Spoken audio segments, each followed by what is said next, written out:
মিথ্যা বলে নেশা খায় পীর সাহেব চলে, মিথ্যা বলে নেশা খায়, এরকম স্লোগান পীর সাহেব চরমনের ব্যাপারে হয়। আমাকে বলেন কি মিথ্যা বলেছে, কোন বক্তব্য তারা মিথ্যা ছিল? আমি তো স্পষ্ট বলেছিলাম যে দেখেন, চাঁদা তুলে পল্টনে চলে যায় লন্ডন, এই বক্তব্য আমার না। আমি এই কথা স্পষ্ট বলেছি, এই বক্তব্য আমার না, মানুষে বলে। কাজে আপনাকে সংশোধন হওয়া দরকার, এটা আমার উদ্দেশ্য ছিল। আমি কি বক্তব্য দিয়েছি? আপনারা শুনেছেন এই বক্তব্য, আমি সেইটা বলেছি। আপনাদের ব্যাপারে এই বক্তব্য আসছে, আপনারা সংশোধন করেন। যদি এই বক্তব্য আমার থাকতো তাহলে আপনি আমাকে অ্যাটাক করতে পারতেন। এই বক্তব্য আমার না, আমি বলার সময় বলেছি এই বক্তব্য কিন্তু আমার না। মানুষ বলতেছে সংশোধন হন, কিন্তু আপনারা সংশোধন হন নেই। তবে হ্যাঁ, তারেক সাহেবের বিরুদ্ধে যে এই কুরুচিপূর্ণ স্লোগানগুলি দেওয়া হয়েছে, এটা ঠিক না, এটা গণতন্ত্র না, এটা আদৌ ঠিক না। আমি বিশ্বাস করতে পারি নাই সর্বোচ্চ বিদ্যাপীঠের ছাত্ররা এই স্লোগান দেয় কিভাবে, এটা দেওয়া ঠিক না। আমি মনে করি চরমনাই পীর সাহেব হুজুর ইসলামী আন্দোলন বাংলাদেশের ভুল ধরিয়ে দেন, স্টেজে ভুল ধরিয়ে দেন, আমি খুশি হব। এই যে আপনার কাজ, আপনার কাজই হলো স্টেজের কাজ, হলো বিরোধী দলের কাজ, হলো ইসলামী আন্দোলন সহ যে দলগুলি আছে তাদের কোন কোন জায়গায় ত্রুটি আছে, বিচ্যুতি আছে, ভুল আছে, ধরিয়ে দেন। এইটাই তো বিরোধী দলের কাজ, এইটাই তো সৌন্দর্যতা। গণতন্ত্র সৌন্দর্যতাই যে এখানে। আপনারাই গণতন্ত্রের মধ্যে গণতন্ত্র চিল্লান, অথচ আপনাদের সমালোচনা করলে আপনারা সহ্যই করতে পারেন না।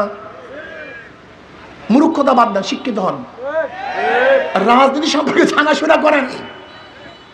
দুই একটা সংসদ দেখেন, গোটা দুনিয়ার সংসদগুলি দেখেন, সংসদে কিভাবে আলোচনা হয় শুনেন।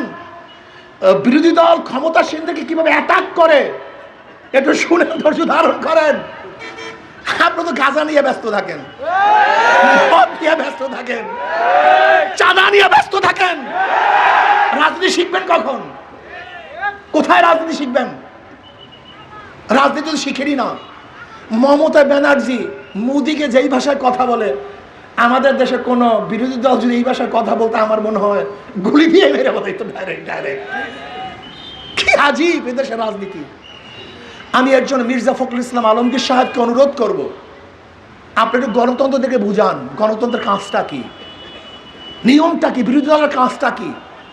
যদি আমি বিএনপির ত্রুটিগুলি উন্মোচন না করি, ব্যক্ত না করি, তাহলে তারা সারবে, সংশোধন হবে। এইটা তো তাদের কাজ। আমাদের কাজটা কি? আবার বিএনপি সে কি করবে? ইসলামী আন্দোলন বাংলাদেশের, হ্যাঁ আপনারা কি সমালোচনা করেন, আমরা নাকি পড়াশোনাই করিনি। আপনাদের স্টেজ থেকে কি সমালোচনা আসছে যে আমরা নাকি এলেম নাই, পড়াশোনাই করি নাই। অথচ আমিও ডবল কামেল, আমার ভাই আমাদের আমির মুহতারাম তিনিও ডবল কামেল, ফেক আমরা ফার্স্ট ক্লাস, অথচ তারা বলে পড়াশোনাই করি নাই। এই সমালোচনা, এই মিথ্যা সমালোচনা করতেছেন। আপনাদের মূর্খতা গোটা দুনিয়ার মধ্যে ছড়ায়া পড়তেছে, জাহালাত গোটা দুনিয়ার মধ্যে ছড়ায়া পড়তেছে। আমি অনুরোধ করব, আমাদের সমালোচনা করবেন, এটা আমার অনুরোধ। যৌক্তিক সমালোচনা করবেন, এইটাই তো সৌন্দর্যতা। চরমনাই পীর সাহেব অমুক জায়গায় চাঁদাবাজি করছে, চরমনাই পীর সাহেব এই মিথ্যা কথা বলছে, এটা ধরিয়ে দিবেন। চরমনাই পীর সাহেব অমুক জায়গায় গুন্ডামি করছে, চরমনাই পীর সাহেব অমুক জায়গায় অস্ত্রবাজি করছে, চরমনাই পীর সাহেবের দলবল অমুক জায়গায় ধর্ষণ করছে, চরমনাই পীর সাহেবের দলবল স্বামীকে বেঁধে রেখে স্ত্রীকে ধর্ষণ করছে, চরমনাই পীর সাহেবের দলবল চাঁদা নেওয়া দেওয়ার কারণে মা সামনের থেকে যুবককে এনে হত্যা করেছে, চরমনাই দলবল তারা চাঁদা না দেওয়ার কারণে মানুষকে পাথর মেরে মেরে ফেলেছে। বলুন আপনারা সমস্যা কি? সমস্যা কি? এইটাই তো বলবেন নাকি ভাই? বললাম সাংবাদিক বন্ধুরা, এইটার নাম না গণতন্ত্র? এইটাই তো গণতন্ত্র। অ্যাটাক করুন, আমাদের ভুল ধরিয়ে দেন, জাতিকে জানিয়ে দেন যে আপনারা এই কাজ করছেন, আমরা খুশি হব। কিন্তু কিছু না পেয়ে আমরা পড়াশোনা করি নাই, মিথ্যা কথা বলি, গাঁজা খাই, নেশা করি, ভণ্ড। শোনেন, চরমনাই পীর সাহেবকে যারা ভণ্ড বলছেন ওরা সবাই ভণ্ড। আমি বলছি না, জাতি বলবে, অপেক্ষা থাকুন। নিজেকে অনেক হাতির সাথে তুলনা দেন। শেখ হাসিনার বাহিনী কিন্তু পাহাড়ের সাথে তুলনা দিত, যে আমাদের সে বড় দল কেউ নাই, শক্তিশালী কেউ নাই, করুণার চেয়ে শক্তিশালী বলছে না আওয়ামী লীগ, যে আওয়ামী লীগ করুণার চেয়েও শক্তিশালী। কোথায় কোথায় সব? আমি আশ্চর্য হয়ে, যেখানে জ্ঞানীগুণের সবাই আছেন, আমি আশ্চর্য হয়ে যায় বিএনপির। আপনি মির্জা ফখরুল ইসলাম আলমগীর সাহেব অনুরোধ করছি, বিএনপি বহু দলীয় গণতন্ত্র সৃষ্টিকর্তা আপনারা বলেন, অথচ অন্য কোনো দলই আপনারা সহ্য করতে পারেন, এর কারণটা কি? আচ্ছা, জিয়াউর রহমান সাহেব দল করছে কাদেরকে নিয়ে জানেন? শাহ আজিজ সাহেবকে। শাহ আজিজকে জিয়াউর রহমান সাহেব প্রধানমন্ত্রী ছিল কে? শাহ আজিজ। সে কে ছিলেন? কথা বলেন না কেন? রাজাকার। সে সবচেয়ে বড় রাজাকার ছিল। জিয়াউর রহমান সাহেবের সংসদের প্রধানমন্ত্রী তিনি ছিলেন রাজাকার, আর এই বিএনপির স্লোগান দেয় এদেশে রাজাকার রাখবো না। কি আজীব মূর্খ, কি আজীব জাহেল।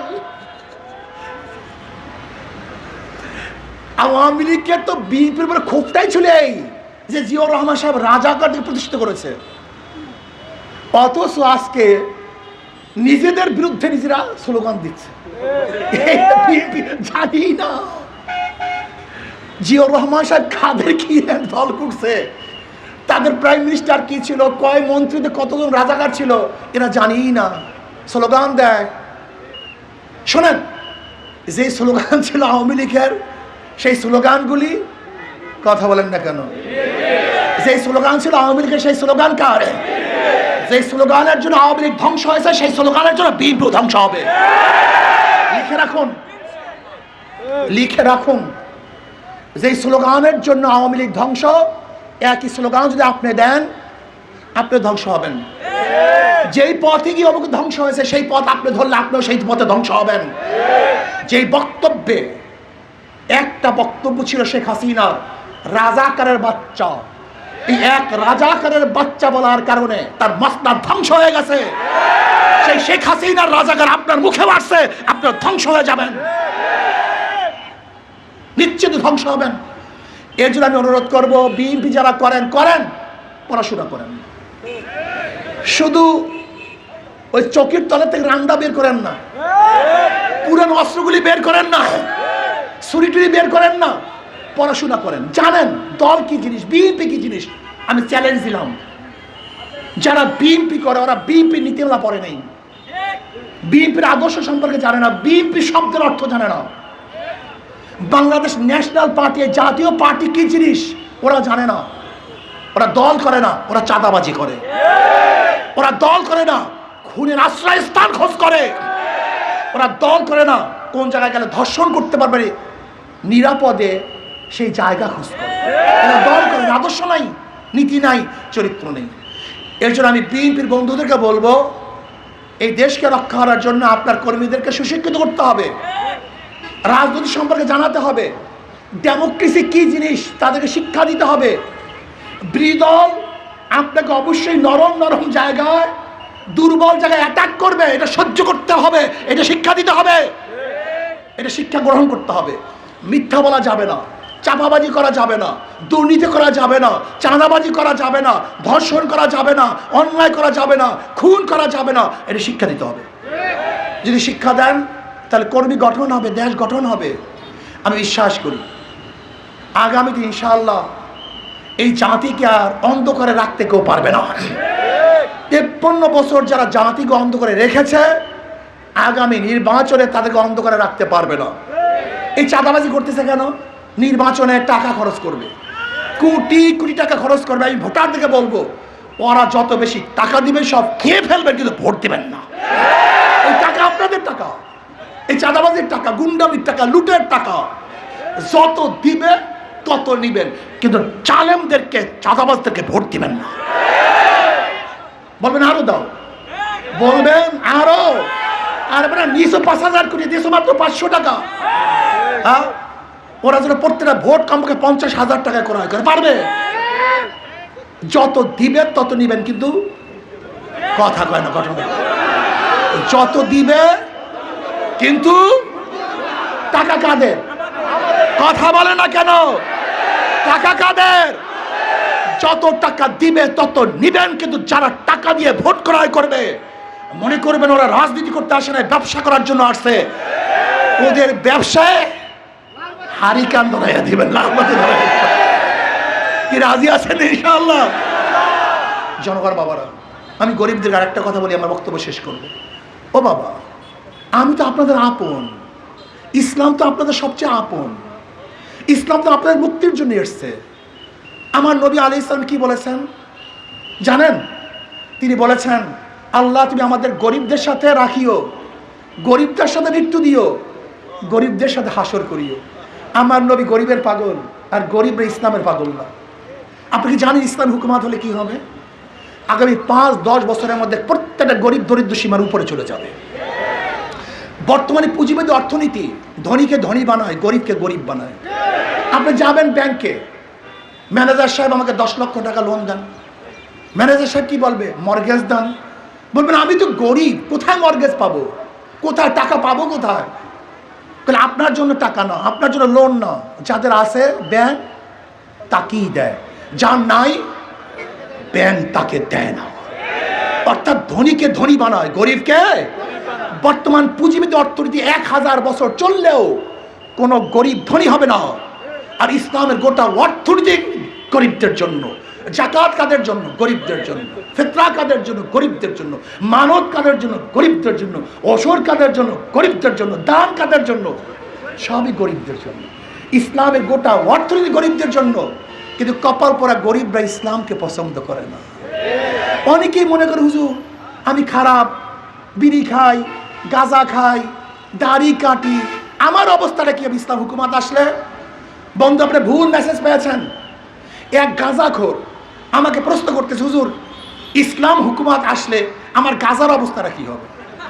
আমার গাঁজা, ও তো গাঁজার পাগল। আমি বললাম, বাবা তুমি কি মসজিদে গিয়ে গাঁজা সেবন করতে পারো? বলে না। আমাকে কেন? বলে হুজুর পরিবেশ নাই। আমি বললাম ইসলামী হুকুমাত আসলে গোটা বাংলাদেশটা পরিবেশ হয়ে যাবে যেখানে তুমি নিজেই গাঁজা সেবন করতে পারবা না। বিশ্বাস হয় না আপনাদের? হয়েছে না? হয় নাই? আচ্ছা বলেন তো, এখানে যারা আছেন এমন একজন নাই যে ধূমপান করেন, বিড়ি খান? একজনও নাই? তা বিড়ি খান না কেন? কথা বলেন না কেন? নিষেধ করছি, বাধা দিছি, বিড়ির কথা বলছি যে খাবেন না, তা খান নাই কেন? একবার মনে চাইছে? তার মানি বাধা দিতে হয় না, বলতে হয় না, জোর করতে হয় না। পরিবেশ আপনাকে অন্যায় থেকে ফিরাইয়া ফেলেছে। আজকে বাংলাদেশের অন্যায় হচ্ছে কেন? অন্যায় পরিবেশের কারণে। যদি অন্যায় পরিবেশ না থাকে, আমার হাজারো মুসলমান বাবারা ফেরেশতা তুল্য হয়ে যাবে, ভালো হয়ে যাবে। আজকে পাশের চেয়ারে ঘুষ খায় বিদায় আপনার মধ্যে ঘুষের নেশা আসছে। পাশের চেয়ারে যদি ঘুষ না খায়, আপনি নিজেই ঘুষ খাবেন না। আপনার বন্ধু মদ পান করে বিদায় আপনার মধ্যে মদের নেশা আসছে। আপনার বন্ধু যদি মদ পান না করে, আপনি মদের নামও জানবেন না। কাজে ইসলামী আন্দোলন বাংলাদেশ, ইসলাম ক্ষমতায় আসলে অনেক দাড়ি কামান্য বাবারা মনে করে মনে হয় আমাকে জোর করিয়া দাঁড়িয়ে, না, ভুল। আচ্ছা, যারা দাড়ি ছাড়া তাকে মসজিদে যান না? ইমাম সাহেব বলছে বের হও। সবচেয়ে ভালো জায়গা কোন জায়গা? মসজিদ। মসজিদ থেকে আপনাকে বের করে নাই, আর গোটা বাংলাদেশ থেকে আপনাকে বের করে দিবে? আপনার মাথায় কি কোনো গন্ডগোল আছে মিয়া? মসজিদ সব থেকে ভালো জায়গা, সেখানে আপনাকে কিচ্ছু বললো না, প্যান্ট শার্ট দাড়ি ছাড়া আপনাকে কিচ্ছু বললো না। আর এই গোটা বাংলাদেশ থেকে আপনি দাড়ি ছাড়া ইসলাম হুকুমাত বের করে দিবে? আপনার মাথা কি গোল আছে? এই সমস্ত ভুল মেসেজ আপনাকে পৌঁছানো হচ্ছে। ইসলাম আসলে এইটা, ইসলাম আসলে এইটা, ইসলাম আসলে এই ভয়, এই ভয় না। ইসলাম আসলে শান্তি, শান্তি, শান্তি, মুক্তি, মুক্তি। আসুন, জীবনভর ওদেরকে পরীক্ষা নিছেন, ওরা পরীক্ষা দিছে, বারবার ফেল। আওয়ামী লীগকে বারবার পরীক্ষা দিচ্ছেন না আপনারা? পরীক্ষা দিচ্ছেন না? বিএনপিকে, জাতীয় পার্টিকে বারবার ফেল। কিন্তু ইসলামকে একবার পরীক্ষা করেন নাই, একবার করেন নাই। আমার অনুরোধ থাকবে, করো যার অনুরোধ থাকবে, একটাবার ইসলামকে পরীক্ষা করুন, একটাবার ইসলামকে পরীক্ষা করুন।